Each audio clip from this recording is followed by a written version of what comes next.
نامہ حکایت کی ایک اور کہانی لے کر آپ کی خدمت میں آئی ہوں۔ اس کا عنوان ہے خانقاہ کے سائے میں۔ عورت ہمارے گاؤں کے باہر بے ہوش پڑی تھی۔ گاؤں والے مجھے اپنا لیڈر سمجھتے تھے۔ مجھے اطلاع ملی تو جا کے دیکھا وہ زندہ تھی۔ بڑی خوبصورت عورت تھی، عمر 30 سال کے لگ بھگ ہوگی۔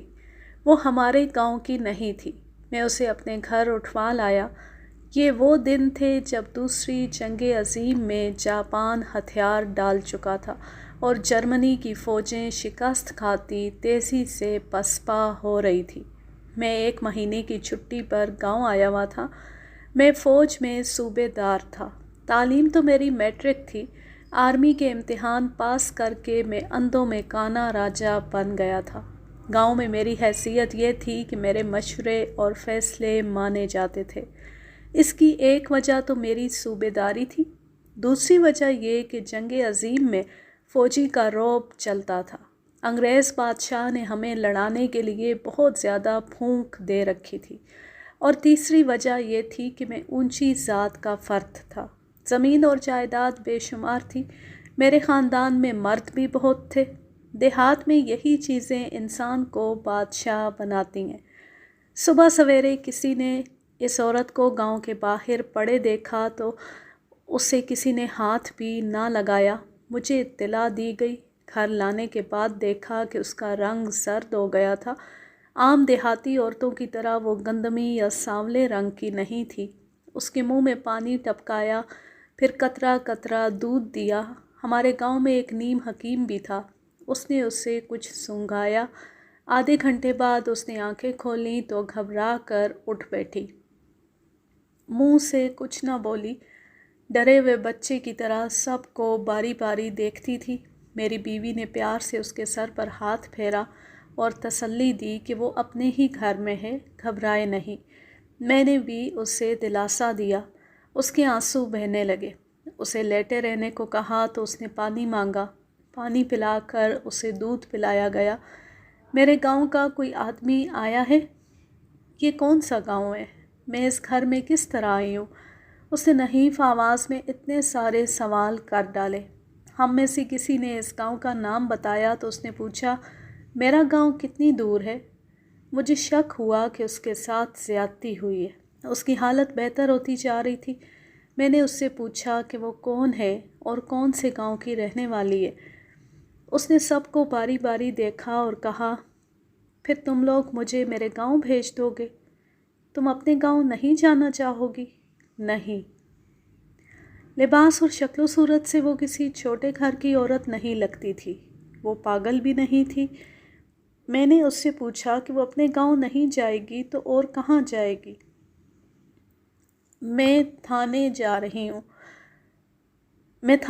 رہی تھی۔ تھانہ کتنی دور ہے؟ تم مجھے تھانے پہنچا دو۔ کیوں؟ وہاں جا کے کیا کرو گی؟ جواب دینے کی بجائے وہ گھبرا گئی۔ میں اس سے یہ پوچھنا ضروری سمجھتا تھا کہ وہ تھانے کیوں جا رہی ہے۔ وہ مظلوم لگتی تھی۔ دیہاتی علاقے میں اس زمانے میں بھی عورت کو مویشی اور کھلونا سمجھا جاتا تھا۔ آج بھی عورت کی حیثیت اور حالت وہی ہے۔ وہ زمانہ ہندوؤں اور سکھوں کا تھا۔ ان دنوں ہمارے علاقے کے تھانے میں تھانے دار سکھ اور اس کا اسسٹنٹ ہندو تھا۔ وہ دونوں خبیث لوگ تھے۔ عورت مسلمان اور خوبصورت تھی۔ مجھے ڈر تھا کہ یہ اکیلی ان کے پاس چلی گئی تو ان کے ہاتھوں خراب ہوگی۔ اسی لیے میں اس سے پوچھنا ضروری سمجھتا تھا کہ وہ تھانے کیوں جا رہی ہے، اور اگر اس کا تھانے جانا ضروری ہے تو میں اس کے ساتھ چلوں گا، مگر وہ کچھ بتاتی نہیں تھی۔ اتنے میں میرے گاؤں کا ایک آدمی اندر آیا۔ اس نے مجھے اشارے سے باہر چلنے کو کہا۔ میں باہر گیا تو اس نے مجھے بتایا کہ فلاں گاؤں کے 2 آدمی ادھر سے گزرے تو انہوں نے اس سے پوچھا کہ ایک عورت ادھر سے گزری ہے۔ انہوں نے عورت کا حلیہ بھی بتایا۔ وہ یہی عورت ہو سکتی ہے۔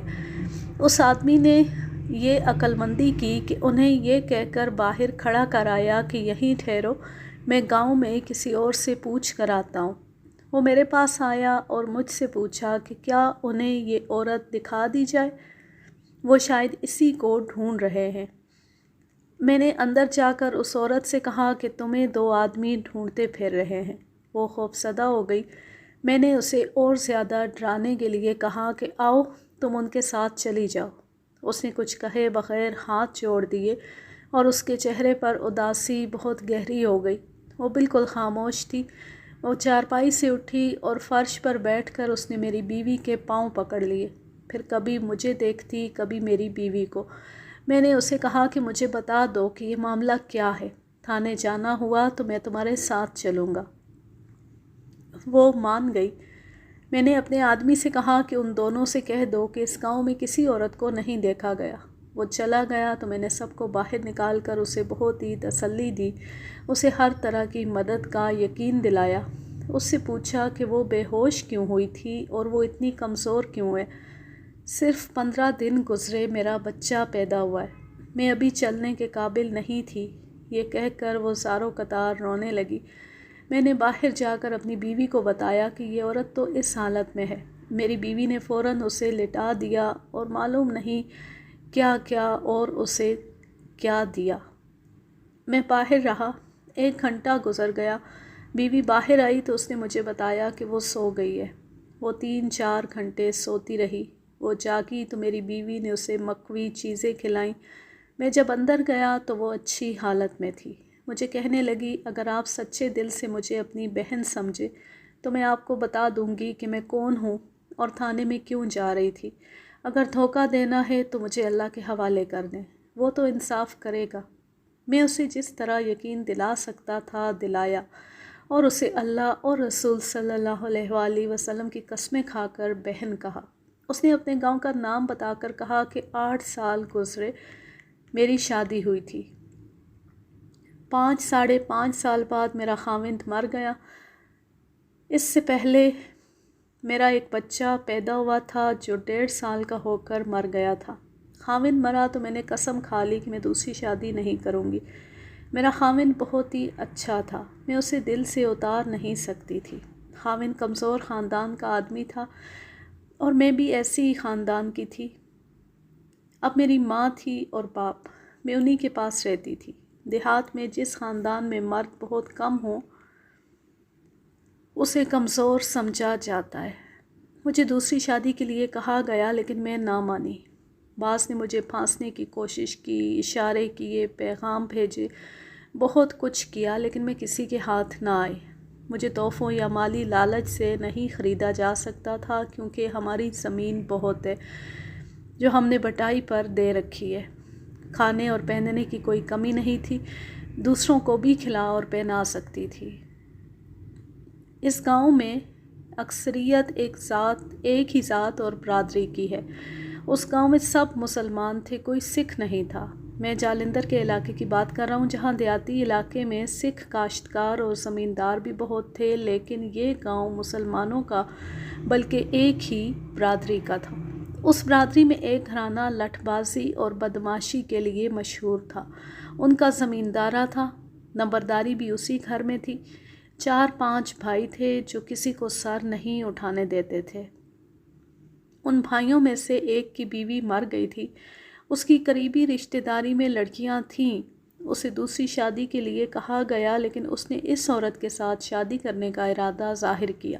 اس کی ماں پیغام لے کر گئی تو اس عورت نے اپنی زبان سے صاف جواب دے دیا۔ اس آدمی کو آپ اختر حسین کہہ لیں اور عورت کو زینب۔ مجھے صحیح نام ظاہر نہیں کرنے چاہیے۔ اختر حسین کو بہت برا لگا۔ اس نے زینب کو دھمکی بھیجی کہ وہ اسی کے ساتھ شادی کرے گا، وہ 1 بار نہیں 100 بار انکار کرے۔ زینب عام طور پر خاموش رہتی تھی، یہ اس کی عادت تھی۔ اس نے دھمکی سن لی، کوئی جواب نہ دیا۔ زینب خوبصورت تھی اور اختر حسین بھی کم نہیں تھا، بڑے اچھے جسم کا جوان تھا اور بہت دلیر۔ اس نے گاؤں کی ایک عورت کو زینب کے پیچھے ڈال دیا، اسے اختر اجرت دیتا تھا۔ یہ عورت زینب کے پاس جاتی اور اختر کی تعریفیں کرتی اور اسے بتاتی کہ کون کون سی خوبصورت لڑکی اختر پر مرتی ہے، مگر وہ زینب کے سوا کسی کے ساتھ بات تک نہیں کرتا۔ یہ عورت ایسی جال پھینکتی رہی، اسے سبز باغ دکھاتی رہی۔ زینب اکثر ہنس کر ٹال دیتی یا صرف سن لیتی اور کہتی کہ خالہ جسے میرے دل نے پسند کیا تھا وہ مر گیا ہے۔ اب دنیا کا کوئی مرد اچھا نہیں لگتا۔ بعد میں نے بھی اختر حسین کو دیکھا تھا اور میں حیران ہوا کہ زینب نے ایسے خوبصورت جوان کو کیوں پسند نہیں کیا تھا۔ وہ صرف خوبصورت اور جوان ہی نہیں تھا، وہ مالدار زمیندار تھا اور 2-3 گاؤں پر اس کا رعب اور حکم چلتا تھا۔ اس سے ظاہر ہوتا تھا کہ زینب کا کردار بہت اونچا تھا اور اسے اپنے خاوند کے سوا کوئی اور اچھا نہیں لگتا تھا۔ اس نے بتایا کہ اس کے ماں باپ کو جب پتہ چلا کہ اختر حسین زینب کے ساتھ شادی کرنا چاہتا ہے تو وہ بھی زینب کے پیچھے پڑ گئے کہ وہ اختر حسین کو قبول کر لے، مگر زینب نے ہاں نہ کہی۔ ماں کے ساتھ اس کا کئی بار لڑائی جھگڑا بھی ہوا۔ اس کا باپ کمزور طبیعت کا تھا۔ اس نے زینب کی منت کی کہ لوگوں کی الٹی سیدھی باتوں سے بچنے کے لیے وہ شادی کر لے۔ زینب نے اس کی بھی نہ سنی۔ باپ غلط نہیں کہہ رہا تھا کہ جوانی میں کوئی عورت بیوہ ہو جائے اور دوسری شادی کرنے سے انکار کر دے تو لوگ اس پر جھوٹے الزام تھوپنے لگتے ہیں، اسے بدنام کرتے ہیں۔ اس کی وجہ یہ ہے کہ عورت کو مویشی سمجھا جاتا ہے جس کی کوئی حس اور کوئی روح نہیں ہوتی۔ مرد سمجھتے ہیں کہ عورت جو کچھ ہے صرف جسم ہے اور جسم کی ضروریات کے لیے اسے ہر وقت ایک مرد کی ضرورت رہتی ہے۔ زینب کے چال چلن کے متعلق بھی خسر پھسر شروع ہو گئی۔ ایک روز اختر حسین نے کھیتوں میں اس کا پیچھا کیا اور اسے الگ تھلگ لے جا کر رعب دار انداز سے شادی کے لیے کہا۔ زینب نے اسے جذباتی طریقے سے بتایا کہ اس کا خاوند اس کی نظروں کے سامنے سے نہیں ہٹتا۔ اختر حسین نے اسے اپنے متعلق کہا کہ وہ اس کے مرے ہوئے خاوند سے 100 درجے بہتر آدمی ہے۔ زینب نے ہاں نہ کی۔ اختر نے اسے دھمکی دی کہ وہ اسے اغوا کرا سکتا ہے۔ کوئی ایسا دلیر مرد ابھی پیدا نہیں ہوا جو اسے چھڑا لے گا۔ تم زبردستی کر سکتے ہو۔ زینب نے اطمینان سے کہا، مجھے اللہ کی ذات کے سوا بچانے والا کون ہے؟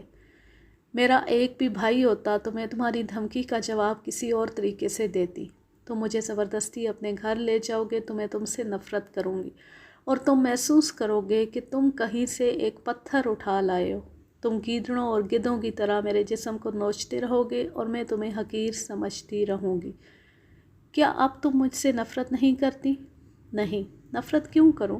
اللہ تمہیں زندگی دے، تم اتنے خوبصورت جوان ہو، دیکھ کر دل خوش ہو جاتا ہے، مگر شادی نہیں کروں گی۔ اس کے بعد اختر نے اسے کئی بار روک کر شادی کے لیے کہا۔ آخر تنگ آ کر اسے یہ دھمکی دی کہ وہ اسے بدنام کر دے گا۔ یہ بھی کر کے دیکھ لو۔ میں نیک نام تو رہی نہیں۔ تمہارے گھر کی عورتوں نے کہا ہے کہ میں رات کو فلاں اور فلاں کے پاس جاتی ہوں۔ میری بدنامی میں جو کسر رہ گئی ہے وہ تم پوری کر لو۔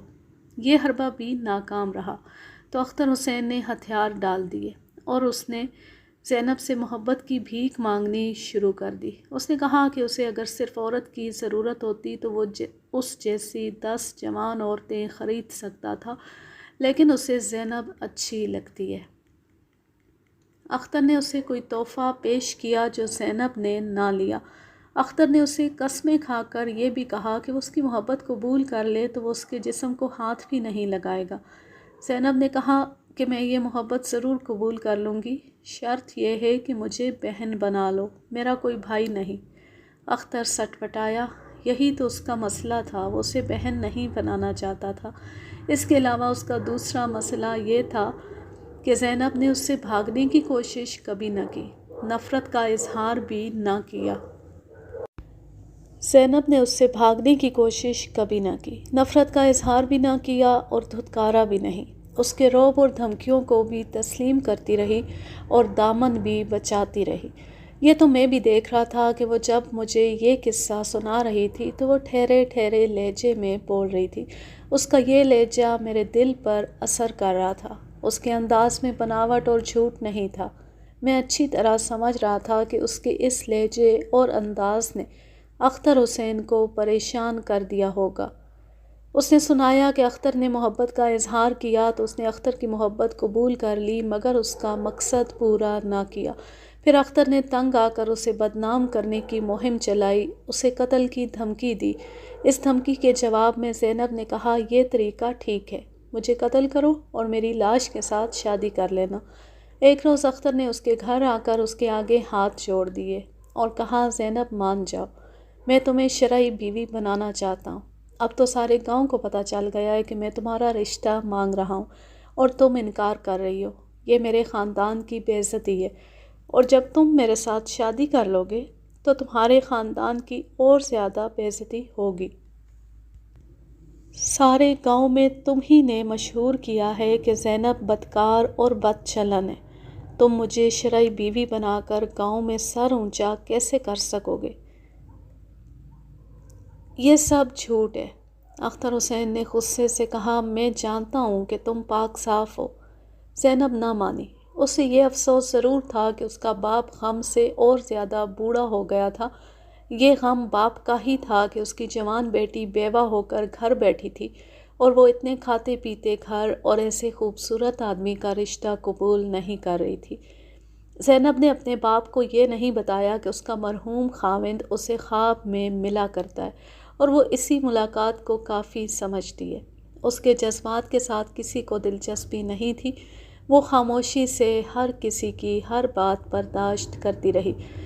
دیہاتیوں کی سب سے خطرناک کمزوری توہم پرستی اور پیر پرستی ہے۔ بیچارے پسماندہ لوگ اپنی تقدیر خود تو بنا نہیں سکتے، ان کی عقل پر ملا اور شاہ جی سوار رہتے ہیں۔ کوئی مشکل پیش آتی ہے تو پیر یا شاہ جی کے قدموں میں جا کر سر رگڑتے اور نظر نیاز دے کر دعا اور تعویذ حاصل کرتے ہیں، اور جب انہیں کوئی خوشی نصیب ہو تو بھی ملا اور شاہ جی کا پیٹ بھرتے اور مزاروں پر دیے جلاتے ہیں۔ زینب بھی انہی لوگوں میں سے تھی۔ اس کے گاؤں کے قریب ایک خانقاہ تھی۔ اس میں جو کوئی دفن تھا اس کا ادھیڑ عمر بیٹا اس کی گدی پر براجمان تھا۔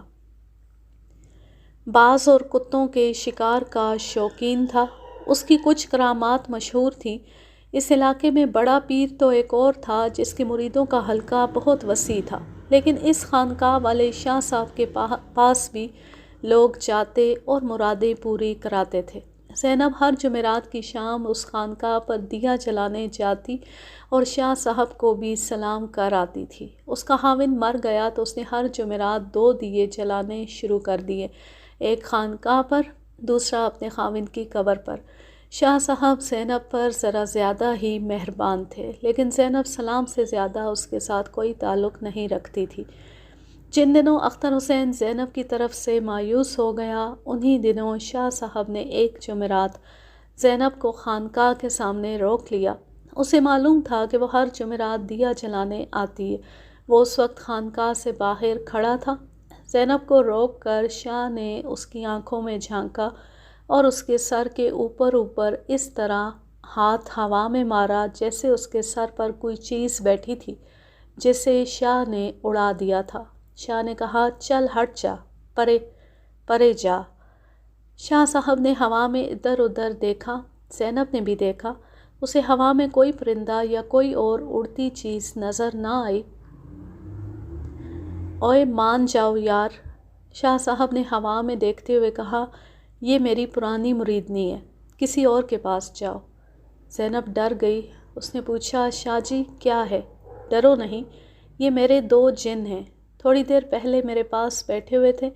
ایک نے دوسرے سے کہا کہ آؤ، وہ آ رہی ہے۔ وہ چلے گئے۔ میں باہر نکل آیا۔ میں سمجھ گیا کہ وہ کسی عورت کے پیچھے گئے ہیں۔ باہر آیا تو تم آ رہی تھی۔ میں نے دیکھا کہ وہ دونوں تمہارے اوپر آ رہے تھے۔ تمہارا دوپٹہ سر سے اتر نہیں گیا تھا؟ زینب کو یاد آ گیا کہ خانقاہ کی طرف آتے کچھ دور اس کا دوپٹہ سر سے سرک گیا تھا جو اس نے سر پر لے لیا تھا۔ میرے خیال میں دوپٹہ تیز ہوا چلنے سے سر سے اترا ہوگا اور شاہ نے دیکھ لیا ہوگا۔ تمہارا دوپٹہ ان جنوں نے اتارا تھا۔ زینب کا رنگ پیلا پڑتے دیکھ کر شاہ نے مزید کہا، ڈرو نہیں، یہ جن بدماش نہیں، یہ پیار کرنے والے جن ہیں۔ میں نے ایک روز پہلے بھی دیکھا تھا کہ یہ دونوں تمہیں بہت پسند کرتے ہیں۔ زینب اس عقیدے کو مانتی تھی کہ جن انسان میں داخل ہو جاتے ہیں اور تنگ کرتے ہیں۔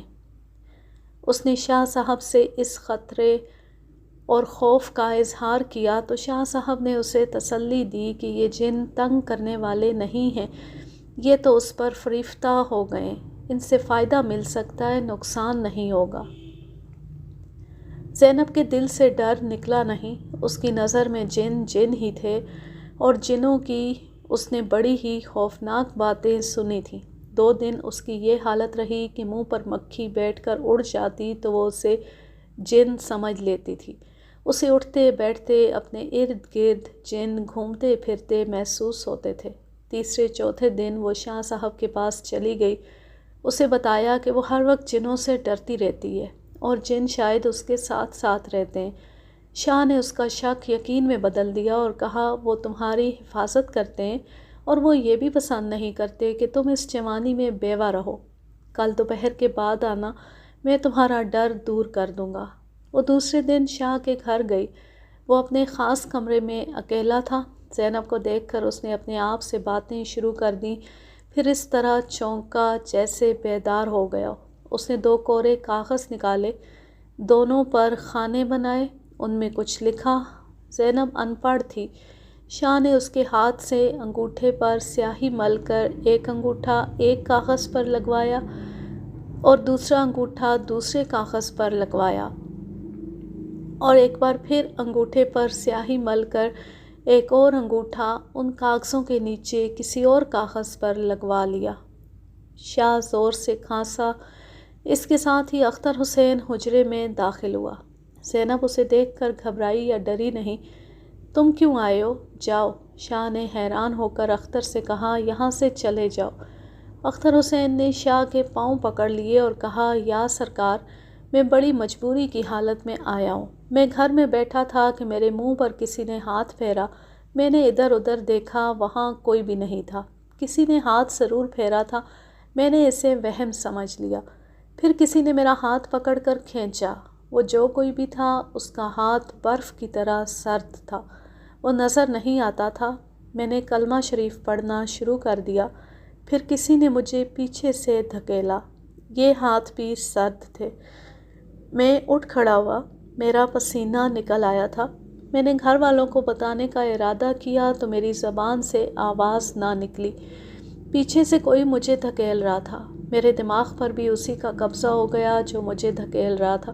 میں سمجھ گیا کہ یہ ہاتھ مجھے باہر لے جانا چاہتے ہیں۔ میں چلتا گیا اور آپ کے پاس پہنچا دیا گیا۔ اب آپ ہی مجھے بتائیں کہ مجھے یہاں کون لایا ہے؟ شاہ صاحب عجیب طرح سے مسکرایا اور اس نے چھت کی طرف دیکھا، پھر اس کی نظریں چھت پر گھومنے پھرنے لگیں۔ اس نے کہا تم لائے ہو اسے؟ کچھ اور باتیں اور عجیب و غریب حرکتیں کر کے اس نے مسکرا کر زینب سے کہا اللہ مبارک کرے، تم اس کے ساتھ چلی جاؤ۔ اس نے اختر کی طرف اشارہ کیا۔ زینب کچھ نہ سمجھ سکی۔ اس نے کہا میں اس کے ساتھ نہیں جاؤں گی، لوگ دیکھ کر شک کریں گے۔ اب لوگ کیا شک کریں گے؟ ان جنوں نے تو اس کے ساتھ تمہارا نکاح پڑھ دیا ہے۔ یہ دیکھو اپنا انگوٹھا۔ شاہ نے اسے نکاح کا رجسٹر دکھایا۔ اس کے ایک خانے میں زینب کا انگوٹھا لگا ہوا تھا۔ صاف ظاہر ہے کہ اس نے 2 کورے کاغذوں پر تعویذ کے الفاظ لکھ کر زینب کے انگوٹھے لگوائے تھے۔ تیسرا انگوٹھا اس نے نکاح کے رجسٹر پر لگوا لیا جو ان کاغذوں کے نیچے پڑا تھا۔ یہ شاہ نے خود ہی رکھا ہوا تھا۔ زینب تڑپ اٹھی۔ وہ اختر حسین کے ساتھ شادی کرنے کے لیے تیار نہیں تھی، لیکن اس نے دیکھا کہ اختر حسین بھی ایسی باتیں کر رہا تھا جن سے ظاہر ہوتا تھا کہ وہ اس شادی سے خوش نہیں۔ اس نے اور باتوں کے علاوہ یہ بھی کہا میں اس کے ساتھ شادی نہیں کروں گا کیونکہ یہ پہلے انکار کر چکی ہے۔ میں تو ایسی جرات نہیں کر سکتا کہ نکاح کے رجسٹر سے اس کے انگوٹھے کا نشان مٹا دوں۔ یہ انتظام جنوں نے کیا ہے۔ تمہیں گھر سے یہاں تک دھکیل کر لانے والے وہ 2 جن تھے جو زینب کو چاہتے ہیں۔ انہوں نے مجھے پہلے ہی کہا تھا کہ وہ زینب کو بیوہ نہیں رہنے دیں گے۔ وہ پہلے اسے یہاں لے آئے، پھر تمہیں لے آئے۔ یہ نکاح کا رجسٹر مسجد میں پیش امام کے پاس ہوتا ہے۔ میں تو رجسٹر لینے نہیں گیا تھا، جنہوں نے لا کر میرے کاغذوں کے نیچے رکھ دیا اور اس کا انگوٹھا لگ گیا۔ اب تم بھی انگوٹھا لگاؤ ورنہ مارے جاؤ گے۔ مختصر یہ کہ شاہ نے دھوکہ دہی کا عجیب و غریب جرم کیا۔ میں جو کچھ سمجھ سکا وہ یہی تھا کہ اختر حسین اور شاہ نے یہ جرم پہلے سے پلان بنا کر کیا تھا۔ زینب پر شاہ صاحب کا اتنا زیادہ اثر اور جنوں کا اتنا زیادہ خوف تھا کہ وہ کچھ بھی نہ کہہ سکی۔ شاہ نے اسے یہ کہہ کر اور زیادہ خوفزدہ کر دیا کہ اگر اس نے اس شادی کے خلاف کوئی بات کی یا اختر حسین کے ساتھ کوئی بدتمیزی کی تو یہ جن اسے بڑی ہی بھیانک سزا دیں گے۔ وہ خاموشی سے اختر حسین کے ساتھ چلی گئی۔ اختر حسین نے گاؤں میں اعلان کر دیا کہ شاہ صاحب نے اس کا نکاح زینب کے ساتھ پڑھا دیا ہے۔ یہ شادی نہ اختر حسین کی پہلی تھی نہ زینب کی، اس لیے وہ اودم بپا نہ کیا گیا جو پہلی شادی پر کیا جاتا ہے۔ اختر حسین اور اس کے خاندان کا اتنا رعب اور دبدبا تھا کہ گاؤں میں کسی نے بھی باس پرس نہ کی کہ یہ شادی کس طرح ہو گئی ہے۔ سب سے زیادہ اعتراض زینب کے ماں باپ کو ہو سکتا تھا، ان سے کسی نے پوچھا ہی نہیں تھا، لیکن وہ دونوں خوش ہوئے۔ وہ تو اللہ سے دعائیں مانگتے رہتے تھے کہ ان کی جوان بیٹی کہیں بیاہی جائے۔ زینب چپ تھی، اسے کچھ سمجھ نہیں آ رہی تھی۔ 3-4 دنوں بعد مردانگی کے جوش میں آ کر اختر نے زینب سے کہا، میں نے تم سے کہا تھا نا کہ شادی تمہارے ساتھ ہی کروں گا، بتاؤ کی ہے یا نہیں؟ اب بھاگ کر کہاں جاؤ گی؟ نکاح کے رجسٹر پر تمہارا انگوٹھا لگ چکا ہے۔ زینب سمجھ گئی کہ اس کے ساتھ دھوکا ہوا ہے۔ اس نے پہلی بغاوت یہ کی کہ خانقاہ پر دیا جلانا ترک کر دیا، صرف خاوند کی قبر پر ہر جمعرات دیا جلاتی رہی۔ ایک روز اختر حسین نے اسے کہا کہ وہ خاوند کی قبر پر جانا چھوڑ دے۔ زینب نے اطمینان اور تحمل سے جواب دیا، تم میرے جسم کے مالک ہو اور میرا خاوند وہ ہے جو قبر میں سویا ہوا ہے۔ زینب نے مجھے بتایا کہ وہ پتھر بن گئی، اختر حسین کی خدمت کرتی اور بیویوں کے سارے فرائض پورے کرتی تھی، لیکن بولتی نہیں تھی۔ اس پر خاموشی طاری ہو گئی۔ اختر حسین اسے ہنستا کھیلتا دیکھنا چاہتا تھا۔ اس نے ایک روز تنگ آ کر زینب کو مارا پیٹا، مگر زینب بے جان لکڑی کی طرح کھڑی رہی اور مار کھاتی رہی۔ اختر حسین غصے سے پرے چلا گیا تو وہ بھی پرے چلی گئی۔ اس کی آنکھوں میں آنسو بھی نہیں آتے تھے، وہ بے حس ہو گئی تھی۔ اختر حسین اس قدر پریشان ہوا کہ اس نے زینب کی منت سماجت شروع کر دی۔ وہ اختر جس سے سب ڈرتے تھے، ایک عورت کے آگے گھٹنوں کے بل بیٹھ گیا۔ اس کی جواں مردی اور دلیری کو ایک عورت نے اپنی خاموشی سے ختم کر دیا۔ وہ صرف ایک بار بولی۔ اس روز اختر حسین نے اس کی بہت منت سماجت کی تھی کہ وہ کچھ تو بولا کرے۔ تم جو کہو گی کروں گا، مجھے دل سے قبول کر لو۔ زینب نے کہا، مجھے طلاق دے دو۔ اختر حسین کے آنسو نکل آئے۔ 1 سال گزر گیا اور زینب نے اختر حسین کے پہلے بچے کو جنم دیا۔ اس روز پہلی بار زینب روئی اور بہت دیر تک روتی رہی۔ اس نے بچے سے پیار نہ کیا۔ 15 دن گزر گئے۔ اسے غذا بڑی اچھی دی جا رہی تھی، جس سے اس کے جسم میں ذرا جلدی جان آ گئی۔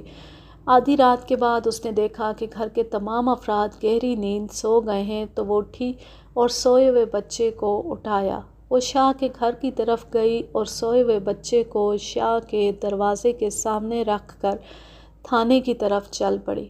اسے کسی جن سے ڈر نہ لگا۔ تھانہ بہت دور تھا۔ وہ تھانے دار کو رپورٹ دینے چلی گئی تھی کہ اس کے ساتھ دھوکا ہوا ہے اور وہ اختر حسین کی شرعی بیوی نہیں ہے۔ وہ اس سے پہلے اس لیے گھر سے نہ بھاگی کہ اسے شاہ اور اس کے جنوں سے خوف آتا تھا۔ پھر اس کے پیٹ میں بچہ پرورش پانے لگا۔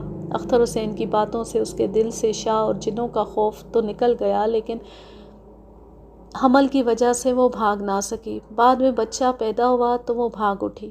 اس کے جسم میں جان تو اود کر آئی تھی، لیکن بچے کی پیدائش کو ابھی 15 دن گزرے تھے۔ ہمارے گاؤں کے قریب آ کر وہ گر پڑی۔ اس نے اٹھنے اور چلنے کی کوشش کی، مگر وہ بے ہوش ہو گئی۔ اسے ہم اپنے گھر بے ہوشی کی حالت میں لائے تھے۔ اب یہ میرا فرض تھا کہ اس کی مدد کی جائے۔ میں بھی اسی دیہات کے رسم و رواج اور توہم پرستی میں جنا پلا تھا، لیکن فوج کی نوکری اور جنگ نے دماغ کے بند دروازے کھول دیے تھے۔ میں انگریزوں کے ساتھ انٹیلیجنس میں بھی کام کر چکا تھا۔ ہم نے ہندوستان کے ایسے ایسے کھنڈروں کی بھی تلاشی لی تھی جن کے متعلق مشہور تھا کہ ان میں جن بھوت رہتے ہیں اور جو اندر جاتا ہے وہ باہر نہیں آ سکتا۔ انگریزوں نے بھی مجھے حقیقی زندگی دکھا دی تھی۔ میں سمجھ گیا کہ یہ عورت بہت بڑے فراڈ کا شکار ہوئی ہے۔ میری نظر میں یہ شاہ اور جن بھوت کوئی معنی نہیں رکھتے تھے۔ میں بتا چکا ہوں کہ تھانے دار سکھ اور اس کا اسسٹنٹ سب انسپکٹر ہندو تھا۔ وہ اس خوبصورت عورت کو خراب کر سکتے تھے، اس کی کبھی مدد نہ کرتے۔ اختر حسین منہ مانگی رشوت دینے کے قابل تھا۔ اس کے علاوہ سکھ اور ہندو مسلمانوں کے کسی شاہ صاحب پر کبھی ہاتھ نہ ڈالتے۔ اس عورت کے لیے بہرحال ذلت اور بے انصافی تھی۔ میں نے اپنی برادری کے سرکردہ حضرات کو اور لٹھ باز جوانوں کو بلا کر زینب کی واردات سنائی اور انہیں کہا کہ اگر ہم اس مظلوم عورت کو یہ کہہ کر گاؤں سے رخصت کر دیں کہ ہم اس کی کوئی مدد نہیں کر سکتے تو یہ غیر اسلامی فعل ہوگا۔ میں نے اسے بہن کہا ہے، اب بھائی اپنی بہن کو مدد کے بغیر جانے نہیں دے گا۔ میں اسے جالندھر انگریز افسروں کے پاس لے جا رہا ہوں، ہو سکتا ہے اس کے جعلی خاوند سے آمنا سامنا ہو جائے، اس صورت میں وہ ہم پر حملہ کرے گا۔ اس کی برادری میں بہت سے مرد ہیں، خون ریز لڑائی ہونے کا خطرہ ہے، مجھے تم سب کی مدد کی ضرورت ہے۔ میں نے انہیں اتنا بھڑکا دیا تھا کہ وہ میرا ساتھ دینے کو تیار ہو گئے۔ میں نے اسے دوسرے دن جالندھر لے جانے کا پروگرام بنایا۔ اسے میں نے اچھی طرح سمجھا دیا کہ میں اسے کہاں لے جاؤں گا اور وہ کیا کہے گی۔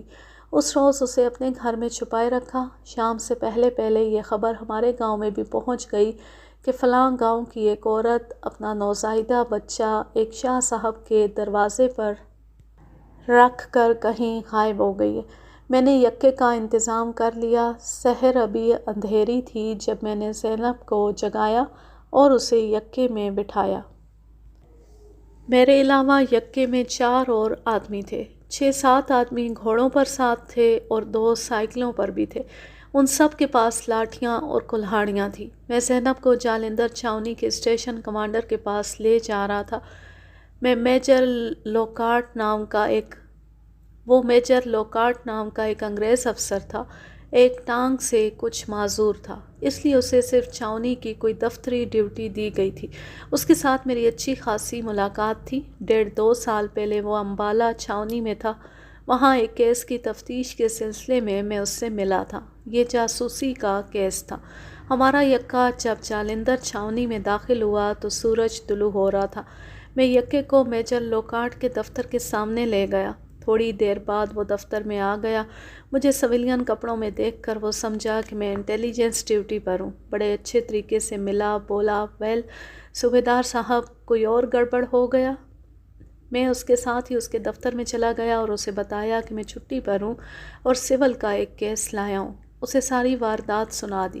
اس نے کہا کہ یہ سول پولیس کا کیس ہے، اس عورت سے کہو کہ سول پولیس کے پاس جائے۔ میں نے اسے بتایا کہ میں اسے براہ راست پولیس کے پاس جانے سے کیوں روک رہا ہوں۔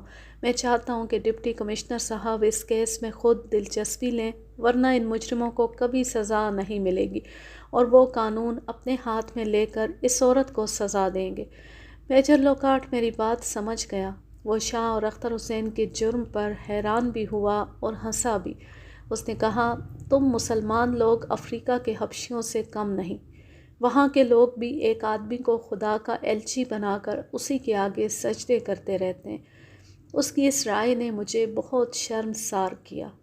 اس کا اس جرم کے ساتھ یا کسی بھی جرم کے ساتھ کوئی تعلق نہیں تھا۔ اسٹیشن کمانڈر کی ڈیوٹی کچھ اور تھی۔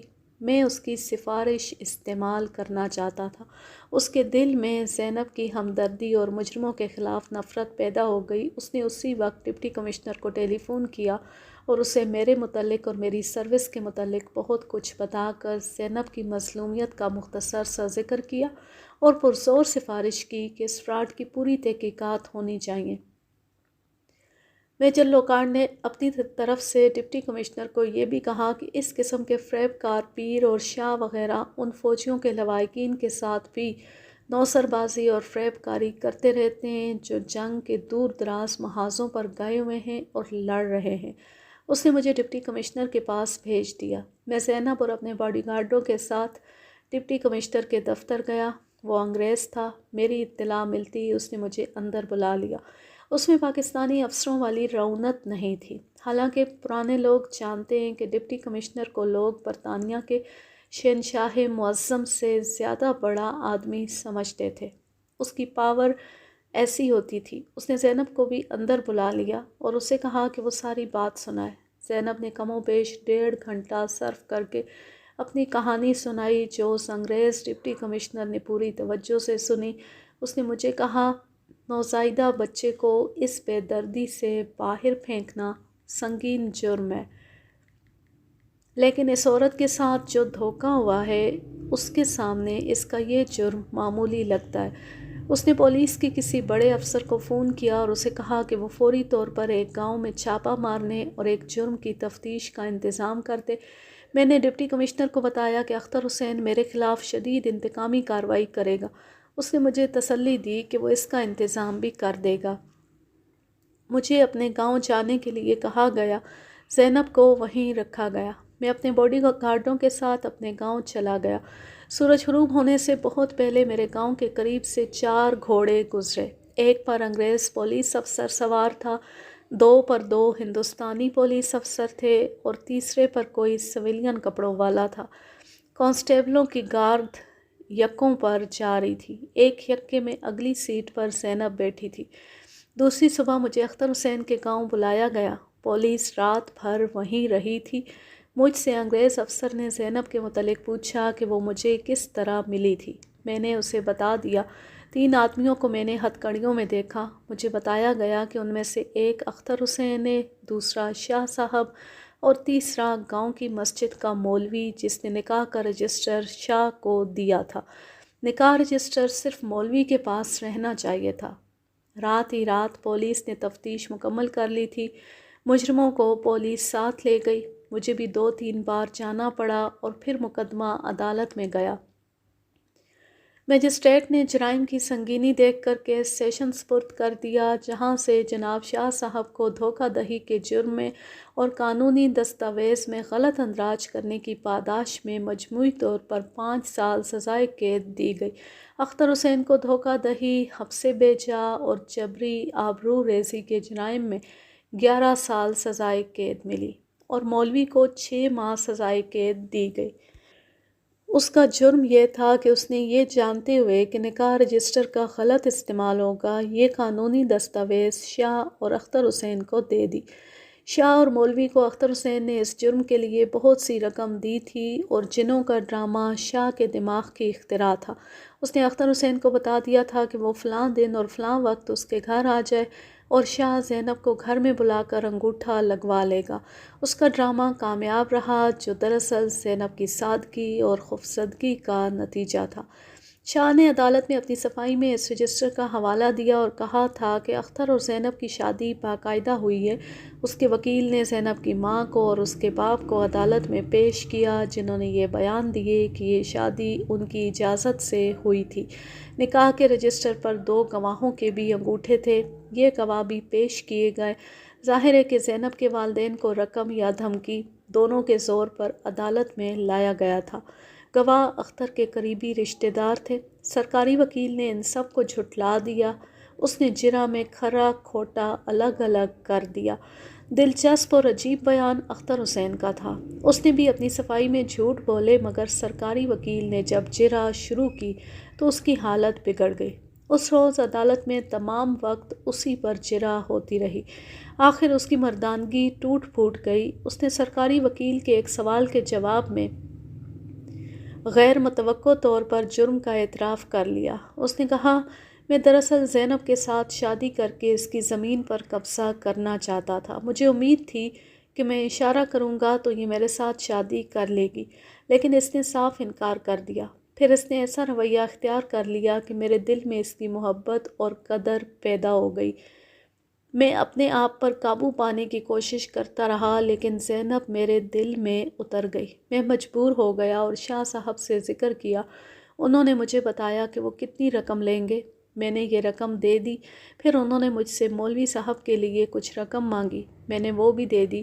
اس کے فوراً بعد یہ کھیل کھیلا گیا۔ میرے دل سے زینب کی زمین پر قبضہ کرنے کا ارادہ نکل چکا تھا۔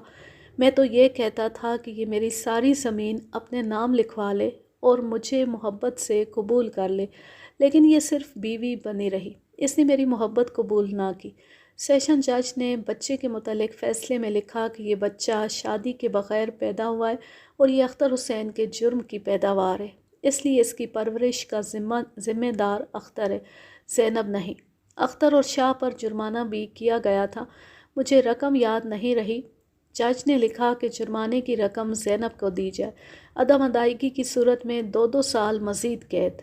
بعد میں پتہ چلا کہ اختر نے جرمانہ ادا کر دیا تھا اور شاہ صاحب نے 2 سال مزید قید قبول کر لی تھی۔ اس کے 2 سال بعد اگست سن 1947 میں ہم ہجرت کر کے پاکستان آ گئے تھے۔ کیا آپ یقین کریں گے کہ اس گھناؤنی واردات کے بعد بھی اس خانقاہ پر لوگ دیے جلاتے اور سجدے کرتے رہے تھے۔ یوں یہ زبردست کہانی اپنے اختتام کو پہنچی۔ اب میں لیتی ہوں آپ سے اجازت۔ جہاں رہیں خوش رہیں، شاد و آباد رہیں، ہنستے مسکراتے رہیں۔ اللہ حافظ، اللہ نگہبان۔